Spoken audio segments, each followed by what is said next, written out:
Okay guys, good morning. Pupunta po tayo ngayon sa Nabua, Barangay Paluyon. May papahuli po sa ating ahas. Punta na po natin guys, tara.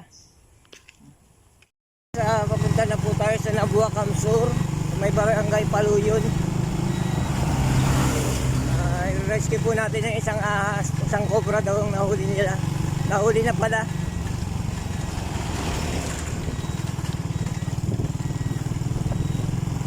Nahuli na daw po nila yung cobra. Kaya tumawag po sila sa akin kaninang umaga. Medyo naabala tayo dahil ayaw man daw na itong motor. Okay guys, update na lang guys. Ayan guys, malapit na po tayo. Bala ma-traffic. Hindi tayo pwedeng maka-overtake dahil malalaking sasakyan dito sa National Highway. Malapit na po tayo sa Barangay Paluyon.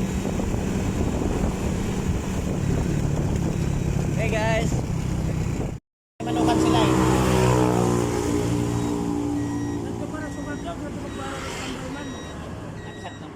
Ano po pangalan yung kagawad? Ano po pangalan? Ay, Maha Soriano. Yung manukan, nakamalit nun. Ay, ano po pangalan mo? Kagawad Repolyo. Kagawad rin po yun, Benji Boy Cobra po. Yariga. Talagang may mga ahas talaga dun. Ako talaga sa mga sawata. Hawayan. Ito bang? Panglakit pala na. Sige po, salamat po.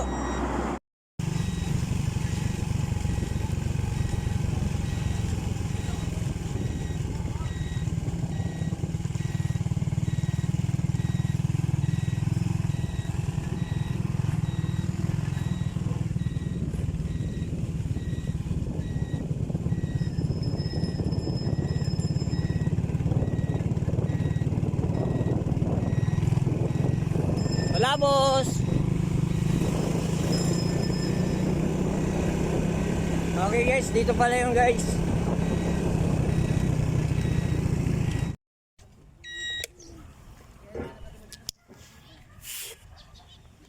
Ayan, ito dito sa sir.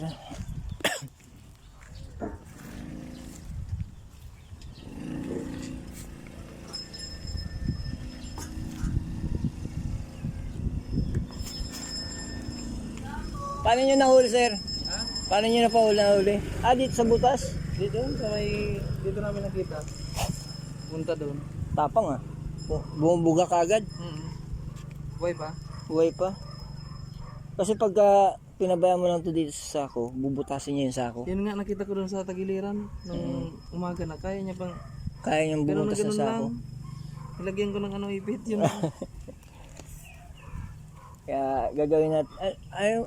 Kurt Oo. Soriano. Okay guys, ito si Sir Kurt Soriano. Sila yung nakahuli. Paano niyo po inuli sir? Yung inipit namin yung ulo. Oo. Pinagano. Nanap namin doon. Sa ilalim ng Lalim yung butas. Sa kahoy lang. pero dito siya galing. Baka galing. Palayan kaya ano? Pala pag ano siya. Palayan kasi. Kaya tignan natin. I-transfer natin sa katsa.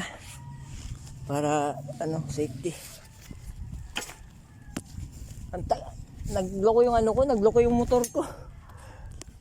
Na yung spark plug.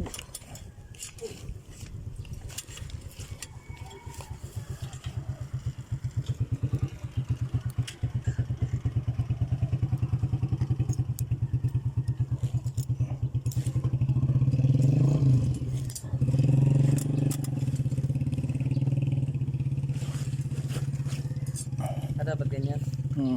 Ito sir, hindi niya kayang butasin to. Di ba pahawak na nga. Okay, sir.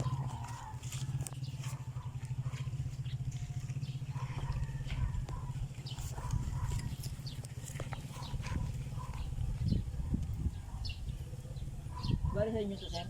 Hindi, ano lang kami. Kami ang tao dyan. Kayo naman tao. Sino nga rin sir? Taga-Naga.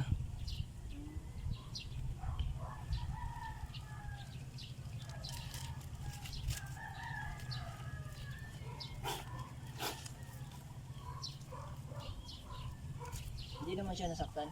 Hindi. Gusto mong patayin ng kasama ko. Sabi ko, huwag mong patayin. Kawawa naman ka ako.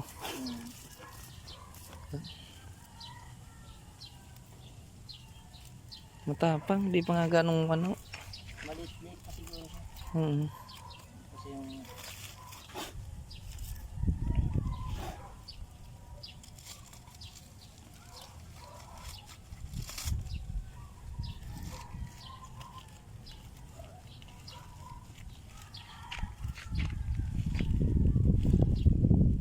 Mali na naman niya yung pagkakabidyo ko na dapat nakatagilid yung camera. Ganun. Ay, malaki-laki na rin. Malaki na rin pala siya. Oh. Hindi makawala. Yung cellphone niya. Nandun tayo dyan para maluwag.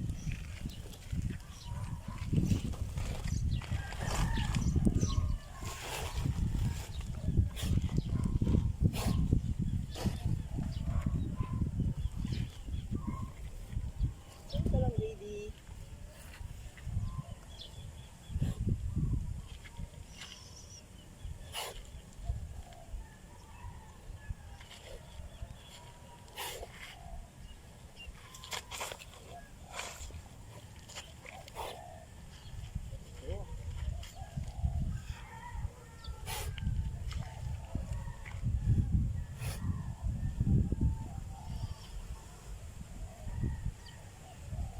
Philippine Cobra na, boss. Opo, Philippine Cobra siya. Yung king yung mahaba, no? Oo. Nakauli na rin ako nun. King. Yun ang mahirap ulihin. Mahaba kasi.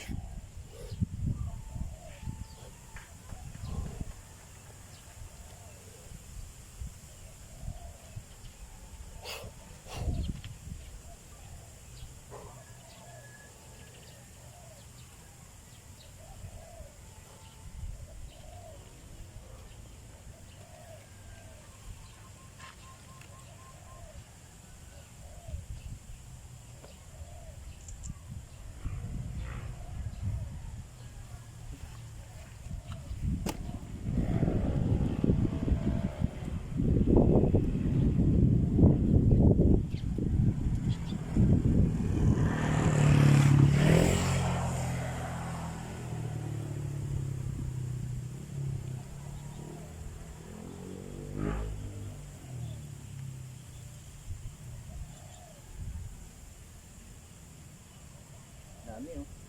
Nandyan pa yung pangil niya. Andyan. Dami na kalandag. Gabi pa yan. Pinakagat ko na nga sa ano, sa kawayan. Seconds lang kasi madali siya makapag-produce na ano. Eh, akala ko pag nakadalawa, wala na. Marami pa yan oh. Yan. Mabas. Guys, yung sinumeter nila Sir Kurt Soriano, isang Naja Philippinensis or Cobra.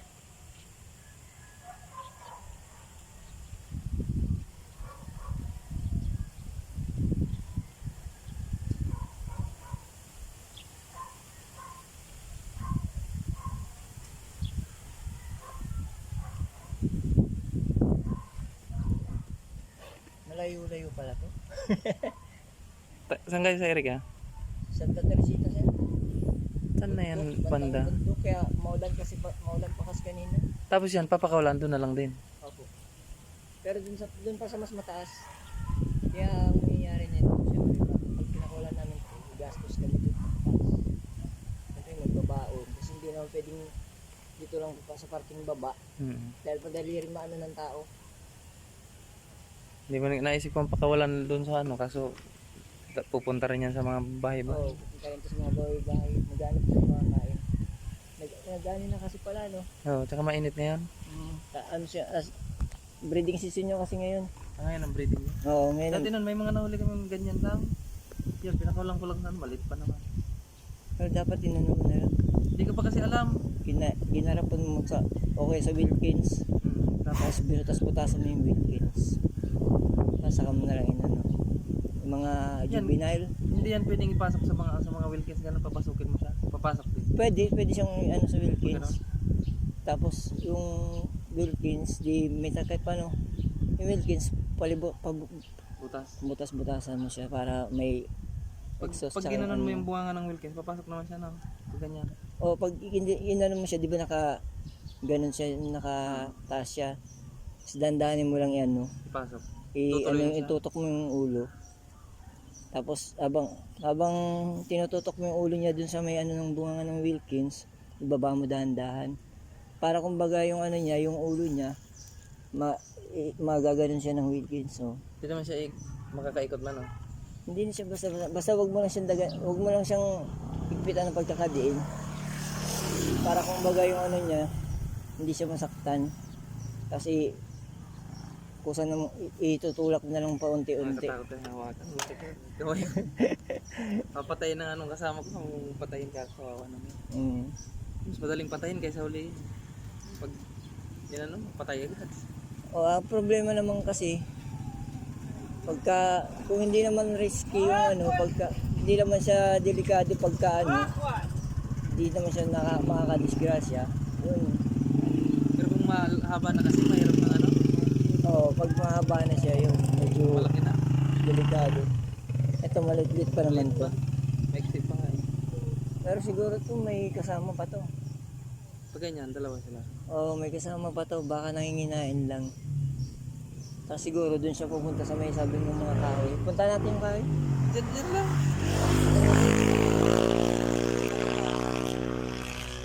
Punta ko nga, dyan mayroon na talagang ano dyan kasi yung pusa dito, palaging nandyan. Naabangan niya siguro. Diyan lang kasi sila naman kayo. Ay, oo, talagang titiran talaga yan. Galing doon.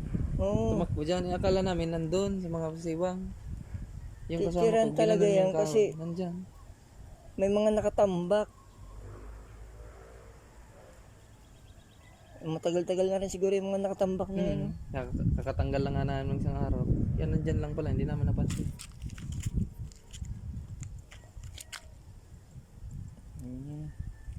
Tapos palayan. Pala yan. Pagpalayan talaga. Saka may mga kawayan.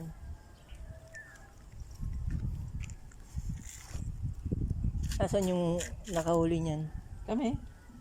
Kayo, pinagtulong-tulungan Kasama nyo. ko. Kasi nandun, magtatapan kami doon.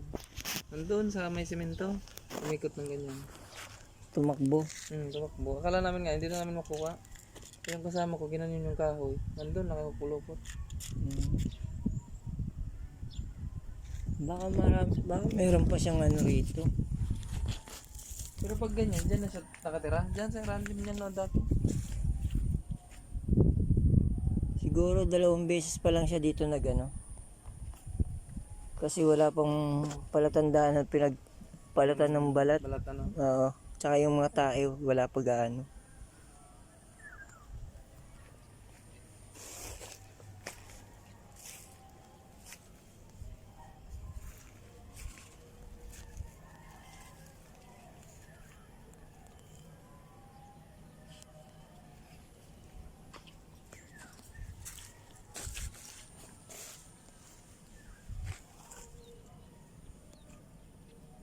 Dapat tinanggal na to, binuwag na.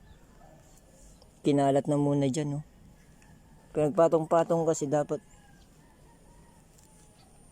yan ito. Meron din.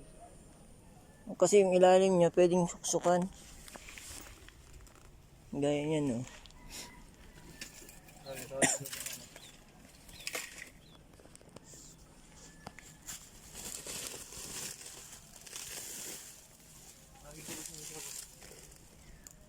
Para hiwa-hiwalay na yung mga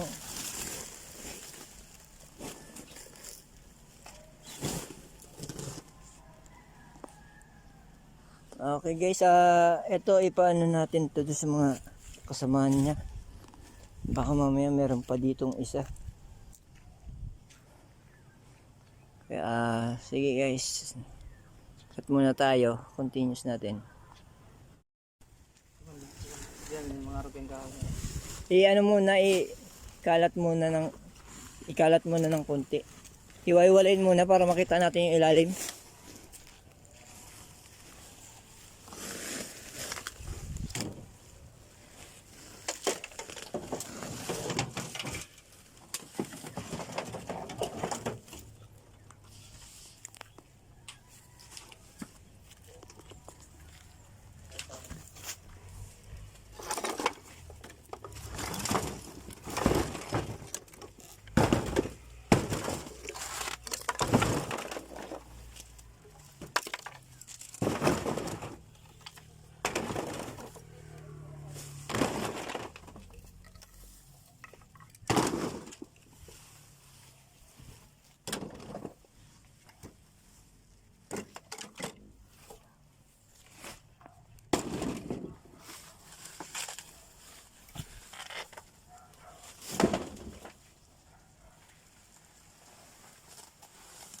Okay na siguro yan.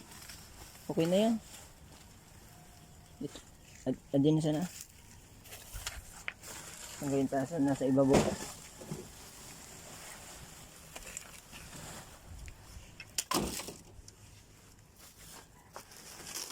Lapak na ano.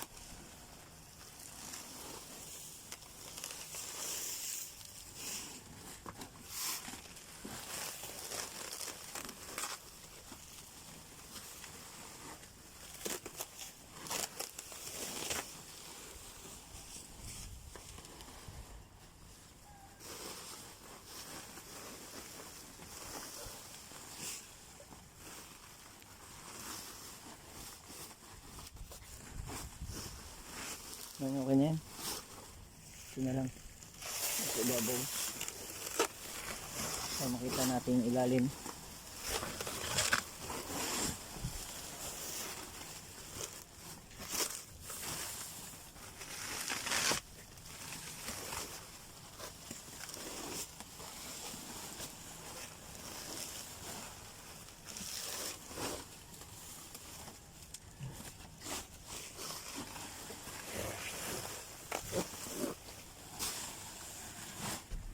Purpose kasi nito, ma-sure lang natin na wala na.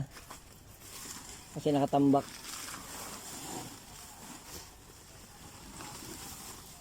Kaya ito.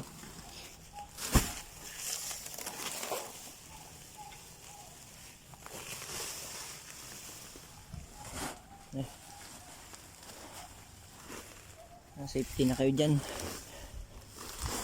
Bigla nyo man hakutin yan.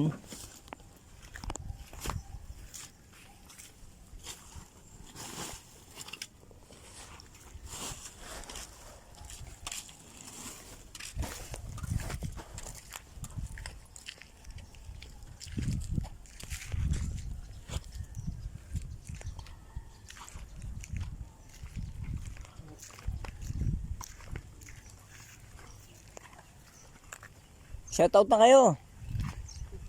I-upload to sa YouTube.